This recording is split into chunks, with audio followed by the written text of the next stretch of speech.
Chapter 23, in which Passepartout's nose becomes outrageously long.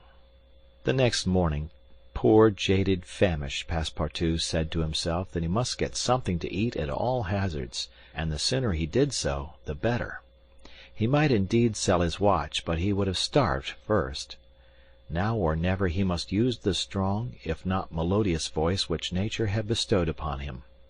He knew several French and English songs, and resolved to try them upon the Japanese, who must be lovers of music, since they were forever pounding on their cymbals, tam-tams, and tambourines, and could not but appreciate European talent. It was, perhaps, rather early in the morning to get up a concert, and the audience prematurely aroused from their slumbers might not possibly pay their entertainer with coin bearing the Mikado's features. Passepartout therefore decided to wait several hours, and, as he was sauntering along, it occurred to him that he would seem rather too well dressed for a wandering artist.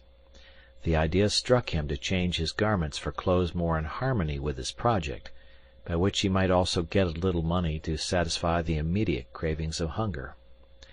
The resolution taken, it remained to carry it out. It was only after a long search that Passepartout discovered a native dealer in old clothes, to whom he applied for an exchange. The man liked the European costume, and ere long Passepartout issued from his shop accoutred in an old Japanese coat, and a sort of one-sided turban, faded with long use. A few small pieces of silver, moreover, jingled in his pocket.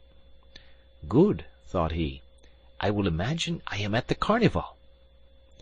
His first care, after being thus Japanesed, was to enter a tea-house of modest appearance, and, upon half a bird and a little rice, to breakfast like a man for whom dinner was as yet a problem to be solved.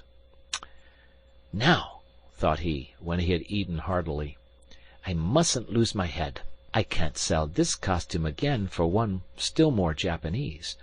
I must consider how to leave this country of the sun, of which I shall not retain the most delightful of memories, as quickly as possible." It occurred to him to visit the steamers which were about to leave for America. He would offer himself as a cook or servant, in payment of his passage and meals. Once at San Francisco, he would find some means of going on. The difficulty was, how to traverse the 4,700 miles of the Pacific which lay between Japan and the New World. Passepartout was not the man to let an idea go begging, and directed his steps toward the docks. But as he approached them, his project, which at first had seemed so simple, began to grow more and more formidable to his mind. What need would they have of a cook or servant on an American steamer, and what confidence would they put in him, dressed as he was? What references could he give? As he was reflecting in this wise, his eyes fell upon an immense placard which a sort of clown was carrying through the streets. This placard, which was in English, read as follows: "Acrobatic Japanese Troupe, Honorable William Batulcar, Proprietor. Last representations prior to their departure to the United States of the Long Noses, under the direct patronage of the god Tingu. Great attraction." "The United States," said Passepartout. "That's just what I want." He followed the clown, and soon found himself once more in the Japanese quarter. A quarter of an hour later he stopped before a large cabin, adorned with several clusters of streamers, the exterior walls of which were designed to represent, in violent colors, and without perspective, a company of jugglers. This was the Honorable William Batulcar's establishment. That gentleman was a sort of Barnum, the director of a troupe of mountebanks, jugglers, clowns, acrobats, equilibrists, and gymnasts, who, according to the placard, was giving his last performances before leaving the Empire of the Sun for the States of the Union. Passepartout entered and asked for Mr. Batulcar, who straightway appeared in person. "What do you want?" said he to Passepartout, whom he at first took for a native. "Would you like a servant, sir?" asked Passepartout. "A servant!" cried Mr. Batulcar, caressing the thick grey beard which hung from his chin. I already have two who are obedient and faithful, have never left me, and serve me for their nourishment, and here they are," added he, holding out his two robust arms, furrowed with veins as large as the strings of a bass viol. "So I can be of no use to you?" "None." "The devil! I should so like to cross the Pacific with you." "Ah," said the honorable Mr. Batulcar, "you are no more a Japanese than I am a monkey. Who are you dressed up in that way?" "A man dresses as he can." "That's true. You are a Frenchman, aren't you?" "Yes, a Parisian of Paris." "Then you ought to know how to make grimaces." "Why," replied Passepartout, a little vexed that his nationality should cause this question, "we Frenchmen know how to make grimaces, it is true, but not any better than the Americans do." "True. Well, if I can't take you as a servant, I can as a clown. You see, my friend, in France they exhibit foreign clowns, and in foreign parts French clowns." "Ah!" "You are pretty strong, eh?" "Especially after a good meal." "And you can sing?" "Yes," returned Passepartout, who had formerly been wont to sing in the streets. "But can you sing standing on your head, with the top spinning on your left foot and a saber balanced on your right?"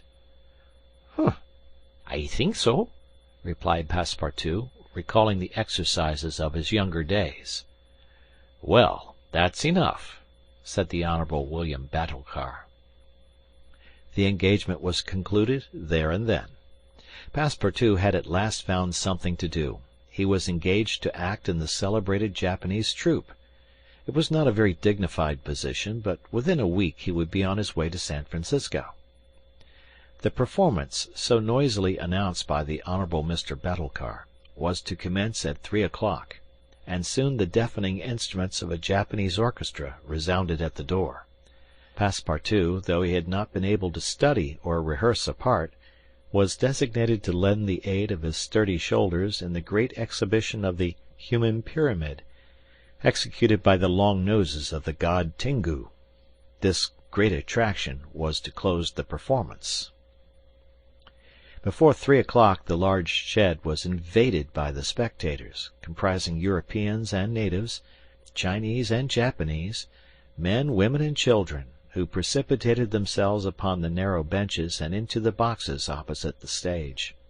The musicians took up tam-tams, flutes, bones, tambourines, and immense drums.